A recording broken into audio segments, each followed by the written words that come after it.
ओम गणेशाय नमः। आज हम कार्तिक मास के 5वें अध्याय के बारे में सुनेंगे। उससे पहले यदि किसी ने मेरे चैनल को लाइक शेयर सब्सक्राइब नहीं किया है तो प्लीज कर दीजिए और नोटिफिकेशन बेल को भी प्लीज प्रेस कर दीजिए ताकि आने वाली कोई भी नोटिफिकेशन मिस ना हो सके। ओम गणेशाय नमः। राजा पृथु बोले कि हे नारद जी, आपने कार्तिक मास में स्नान का फल कहा, अब अन्य मासों में विधि पूर्वक स्नान करने की विधि, नियम और उद्यापन की विधि भी बतलाइए। देवऋषि नारद ने कहा, हे राजन, आप भगवान विष्णु के अंश से उत्पन्न हुए हैं, अतः यह बात आपको ज्ञात भी है, फिर भी आपको यथाचित विधान बतलाता हूँ। अश्विन माह में शुक्ल पक्ष की एकादशी से कार्तिक के व्रत करने चाहिए।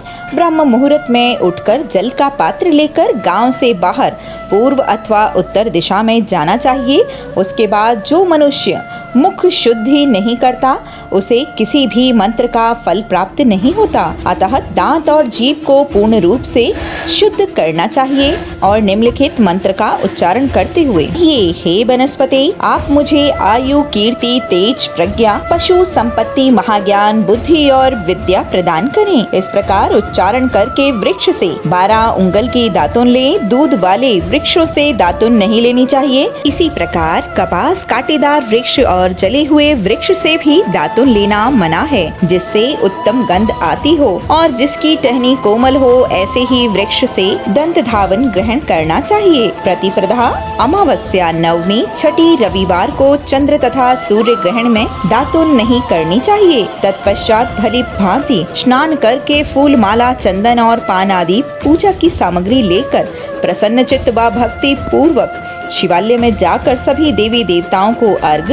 आचमन आदि वस्तुओं से पृथक पृथक पूजा करके प्रार्थना एवं प्रणाम करना चाहिए। फिर भक्तों के स्वर में स्वर मिलाकर श्री हरि का कीर्तन करना चाहिए।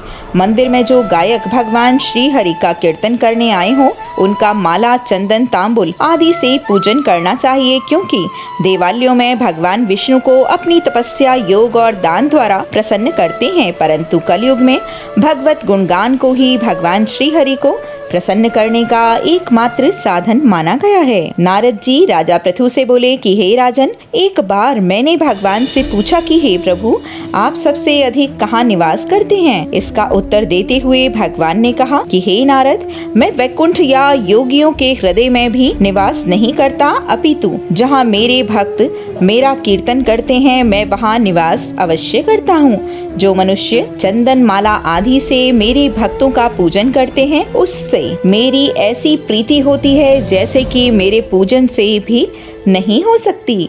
नारद जी ने फिर कहा, शिरीष, धतूरा, गिरजा, चमेली, केसर, कंदार और कटहल के फूलों व चावलों से भगवान विष्णु की पूजा नहीं करनी चाहिए।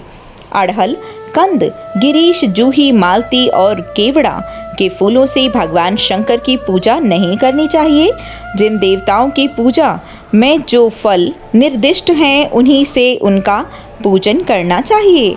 पूजन समाप्ति के बाद भगवान से क्षमा प्रार्थना करनी चाहिए, यथा, हे सुरेश्वर, हे देव, ना मैं मंत्र जानता हूँ, ना मैं भक्ति से भी हीन हूँ। मैंने जो कुछ भी आपकी पूजा की है उसे पूरा करें। ऐसी प्रार्थना करने के पश्चात साष्टांग प्रणाम करके भगवत कीर्तन करना चाहिए, श्री हरि की कथा सुननी चाहिए और प्रसाद ग्रहण करना चाहिए। जो मनुष्य उपरोक्त विधि के अनुसार कार्तिक व्रत का अनुष्ठान करते हैं, वह जगत के सभी सुखों को भोगते हुए अंत में मुक्ति को प्राप्त करते हैं। बोलो लक्ष्मी नारायण भगवान की जय।